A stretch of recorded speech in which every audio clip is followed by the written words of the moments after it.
எபிரேயர் அதிகாரம் 10. இப்படி இருக்க நியாயப்பிரமாணமானது வரப்போகிற நன்மைகளின் பொருளாயிராமல் அவைகளின் நிழலாய் மாத்திரம் இருக்கிறபடியால் வருஷந்தோறும் இடைவிடாமல் செலுத்தப்பட்டு வருகிற ஒரே விதமான பலிகளினாலே அவைகளை செலுத்த வருகிறவர்களை ஒரு காலம் பூரணப்படுத்த மாட்டாது. பூரணப்படுத்துமானால் ஆராதனை செய்கிறவர்கள் ஒரு தரம் சுத்தமாக்கப்பட்ட பின்பு இன்னும் பாவங்கள் உண்டென்று உணர்த்தும் மனசாட்சி அவர்களுக்கு இல்லாதிருப்பதினால் அந்த பலிகளை செலுத்துகிறது நிறுத்தப்படும் அல்லவா? அப்படி நிறுத்தப்படாதபடியால் பாவங்கள் உண்டென்று அவைகளினாலே வருஷந்தோறும் நினைவு கூறுதல் உண்டாயிருக்கிறது. அல்லாமலும் காளை, வெள்ளாட்டுக்கடா இவைகளுடைய இரத்தம் பாவங்களை நிவர்த்தி செய்ய மாட்டாதே. ஆகையால் அவர் உலகத்தில் பிரவேசிக்கும் போது பலியையும் காணிக்கையையும் நீர் விரும்பவில்லை, ஒரு சரீரத்தை எனக்கு ஆயத்தம் பண்ணினீர். சர்வாங்க தகன பலிகளும் பாவ நிவாரண பலிகளும் உமக்கு பிரியமானதல்ல என்றீர். அப்பொழுது நான், தேவனே, உம்முடைய சித்தத்தின்படி செய்ய இதோ வருகிறேன், புஸ்தக சுருளில் என்னை குறித்து எழுதியிருக்கிறது என்று சொன்னேன் என்றார். நியாய பிரமாணத்தின்படி செலுத்தப்பட்டு வருகிற பலிகளை குறித்து மேற் சொல்லியபடி பலியையும் காணிக்கையையும் சர்வாங்க தகன பலிகளையும் பாவ நிவாரண பலிகளையும் நீர் விரும்பவில்லை, அவைகள் உமக்கு பிரியமானதல்ல என்று சொன்ன பின்பு, தேவனே, உம்முடைய சித்தத்தின்படி செய்ய இதோ வருகிறேன் என்று இரண்டாவதை நிலைநிறுத்துவதற்கு முதலாவதை நீக்கி போடுகிறார். இயேசு கிறிஸ்துவனுடைய சரீரம் ஒரே தரம் பலியிடப்பட்டதினாலே அந்த சித்தத்தின்படி நாம் பரிசுத்தமாக்கப்பட்டிருக்கிறோம். அன்றியும் எந்த ஆசாரியனும் நாடோறும் ஆராதனை செய்கிறவனாயும் பாவங்களை ஒரு காலும் நிவர்த்தி செய்யக்கூடாத ஒரேவித பலிகளை அநேகந்தரம் செலுத்தி வருகிறவனாயும் நிற்பான். இவரோ பாவங்களுக்காக ஒரே பலியை செலுத்தி என்றென்றைக்கும் தேவனுடைய வலது பாரிசத்தில் உட்கார்ந்து இனி தம்முடைய சத்துருக்களை தமது பாதபடியாக்கி போடும் வரைக்கும் காத்து கொண்டிருக்கிறார். ஏனெனில் பரிசுத்தமாக்கப்படுகிறவர்களை ஒரே பலியினாலே இவர் என்றென்றைக்கு பூரணப்படுத்தி இருக்கிறார். இதை குறித்து பரிசுத்த ஆவியானவரும் நமக்கு சாட்சி சொல்லுகிறார்.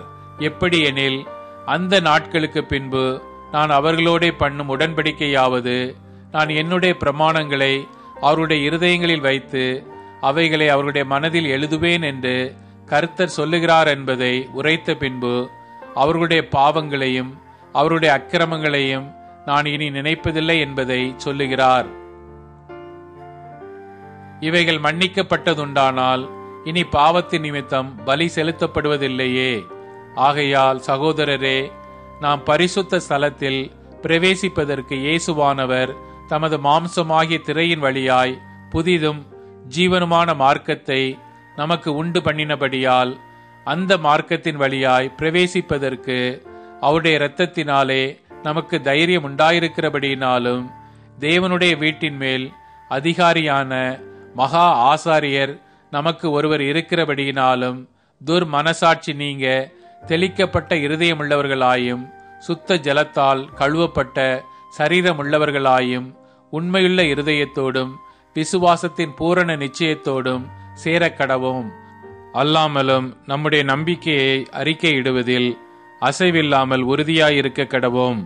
வாக்குத்தத்தம் பண்ணினவர் உண்மையுள்ளவராயிருக்கிறாரே. மேலும் அன்புக்கும் நற்கிரியைகளுக்கும் நாம் ஏவப்படும்படி ஒருவரை ஒருவர் கவனித்து, சபை கூடி வருதலை சிலர் விட்டு விடுகிறது போல நாமும் விட்டு விடாமல் ஒருவருக்கொருவர் புத்தி சொல்ல கடவோம்.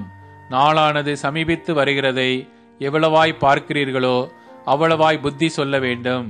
சத்தியத்தை அறிவும் அறிவை அடைந்த பின்பு நாம் மனப்பூர்வமாய் பாவம் செய்கிறவர்களாயிருந்தால் பாவங்களின் நிமித்தம் செலுத்தத்தக்க வேறொரு பலி இனி இராமல் நியாய தீர்ப்பு வரும் என்று பயத்தோடு எதிர்பார்க்குதலும் விரோதிகளை பட்சிக்கும் கோபாக்கினையுமே இருக்கும். மோசேயினுடைய பிரமாணத்தை தள்ளுகிறவன் இரக்கம் பெறாமல் 2-3 சாட்சிகளின் வாக்கினாலே சாகிறானே. தேவனுடைய குமாரனை காலின் கீழ் மிதித்து தன்னை பரிசுத்தம் செய்த உடன்படிக்கையின் இரத்தத்தை அசுத்தமென்றெண்ணி கிருபையின் ஆவியை நிந்திக்கிறவன் எவ்வளவு கொடிதான ஆக்கினைக்கு பாத்திரவானாய் இருப்பான் என்பதை யோசித்து பாருங்கள். பழி வாங்குதல் எனக்குரியது, நானே பதில் செய்வேன் என்று கர்த்தர் சொல்லுகிறார் என்றும், கர்த்தர் தம்முடைய ஜனங்களை நியாயம் தீர்ப்பார் என்றும் சொன்னவர் இன்னார் என்று அறிவோம். ஜீவனுள்ள தேவனுடைய கைகளிலே விழுகிறது பயங்கரமாயிருக்குமே. முந்தின நாட்களை நினைத்துக் கொள்ளுங்கள். நீங்கள் பிரகாசமாக்கப்பட்டிருந்த அந்த நாட்களில் உபத்திரவங்களாகிய மிகுந்த போராட்டத்தை சகித்தீர்களே. நிந்தைகளாலும் உபத்திரவங்களாலும் நீங்கள் வேடிக்கையாக்கப்பட்டதும் அல்லாமல் அப்படி நடத்தப்பட்டவர்களுக்கு பங்காளிகளும் ஆனீர்கள். நான் கட்டப்பட்டிருக்கையில் நீங்கள் என்னை குறித்து பரிதபித்ததுமின்றி பரலோகத்தில் அதிக மேன்மையும் நிலையுள்ளதுமான சுதந்திரம் உங்களுக்கு உண்டென்று அறிந்து உங்கள் ஆஸ்திகளையும் சந்தோஷமாய் கொள்ளையிடக் கொடுத்தீர்கள். ஆகையால் மிகுந்த பலனுக்கு ஏதுவான உங்கள் தைரியத்தை விட்டு விடாதிருங்கள். நீங்கள் தேவனுடைய சித்தத்தின்படி செய்து வாக்குத்தத்தம் பண்ணப்பட்டதை பெரும்படிக்கு பொறுமை உங்களுக்கு வேண்டியதாயிருக்கிறது.